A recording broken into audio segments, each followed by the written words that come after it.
Trying to steal the spotlight again. What's going on, everyone? This is going to be a Q&A. I think it's question and answer session number, I don't remember. You'll see it in the title of this video. There's been a lot. But there's going to be some crossover questions because some of it was from when I was in Dora. So I just want to get these out of the way because I've been procrastinating. You know, this whole rescuing a cat and buying a new house thing kind of got in the way from answering questions. So I'm just going to get to them right now. Colorado 4x4 van said, is your fireplace the P9000 or the P12000? The answer to that is the fireplace that was in Dora, my previous motorhome, is the P9000. It was more than efficient enough for the small space, and the P9000 and 12,000, there's difference in dimensions, but also the little fan, the little 12-volt optional fan on the P9000. Come on. Oh, you just want to stare at me, okay. The fan is silent. You can't even tell it's on the P9000. On the P12000, for some reason, they used a totally different fan, and it's really, really loud.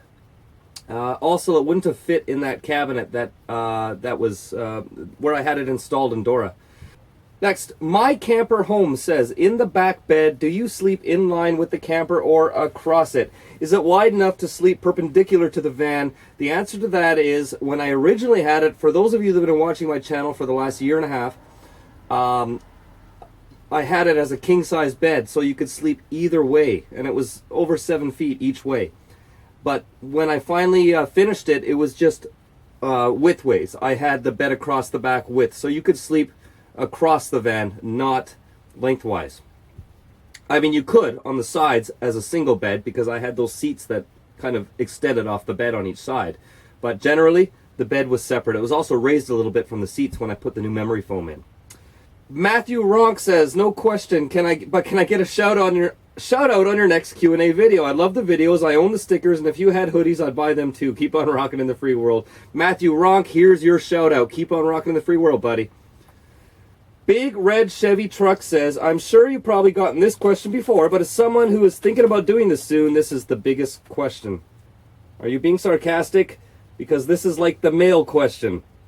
I can't imagine it being that much different in Canada versus the US, but I imagine that motor vehicle requires you to have a physical address for your license, registration, insurance.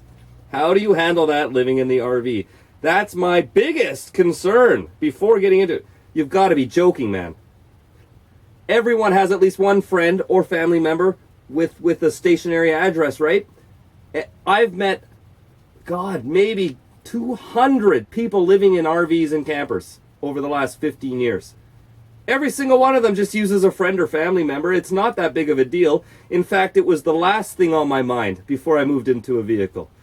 I mean, I already had a car registered somewhere before I moved into the vehicle. I just kept using that address until I couldn't anymore. Then I used a friend's address, and then I used a family's address. I mean, that is not even on the radar of issues you should be worried about, man. That should be simple, unless you really don't know anybody anywhere without an address.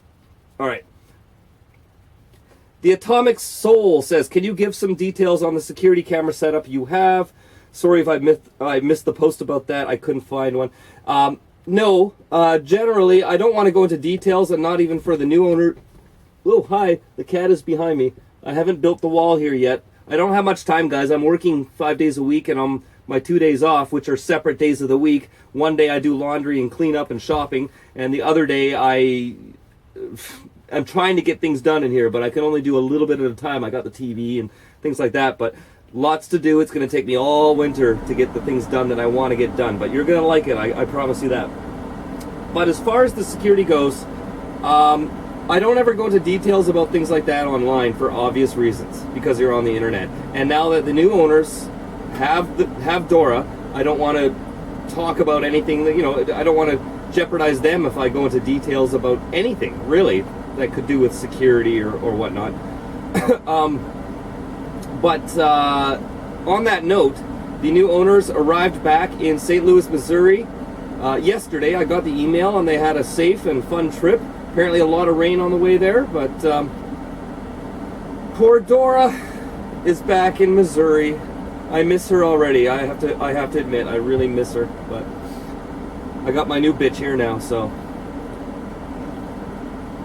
Roll on baby says, my daughter just bought a 20-foot van. It's a Pleasureway 2002 wide body. Awesome, that's cool. Those are very, very nice rigs. Made here in Canada as well. I believe that you would be on the Dodge as well. The Ram vans were the 2002 model year.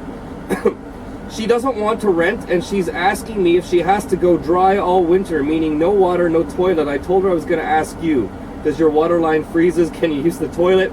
Like you, she wants to install the little boat heater and solar panels. She says humidity is hard to handle, and we're just starting October. Then she bought a long 40-foot heating wire that she wants to place around water lines, and she wants to get that silver bubble insulation to roll around the water lines and zip ties. I really wonder if our weather is that bad. Thanks. Well, I've gone over this many times on my channel. I don't know why I get asked this, and it's mostly from people in the US. They're asking me how to deal with freezing temperatures and water tanks and all that. It doesn't get cold enough here to worry about things like that. I have never had a frozen water line or a water tank in all the years living in campers in Vancouver, all right? We almost never get below freezing, and when we do, it's usually just a few days a year, sometime in December or January, and it's only below freezing usually overnight, and then it warms up by the time you wake up in the morning. So it doesn't get cold enough here to worry about that, so I can't give advice for that because I don't have experience with cold weather camping. The closest I get is when I go up to ski hills and spend a night on the ski hills where it's below freezing, like maybe just a little bit below freezing, maybe like -4, -5 degrees Celsius. So it's not something I can give you advice for. I would say insulate, get the Reflectix for your windows.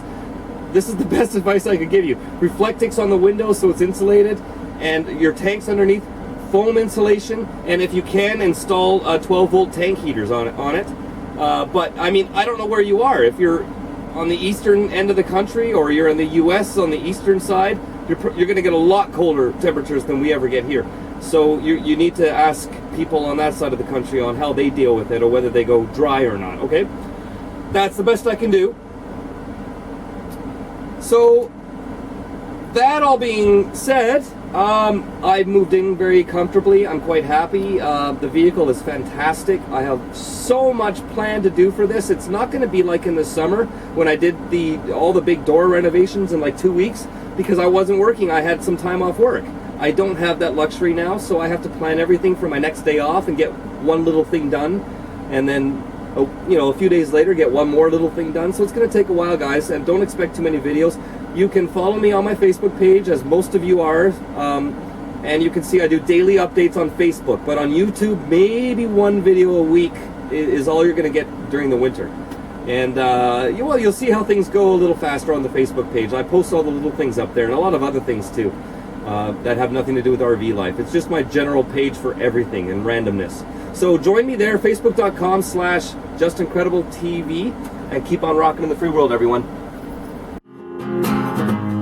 Keep on rocking in the free world. Pick up your Keep on Rockin' in the Free World sticker now, or choose from some of the others over on my site at justincredible.net.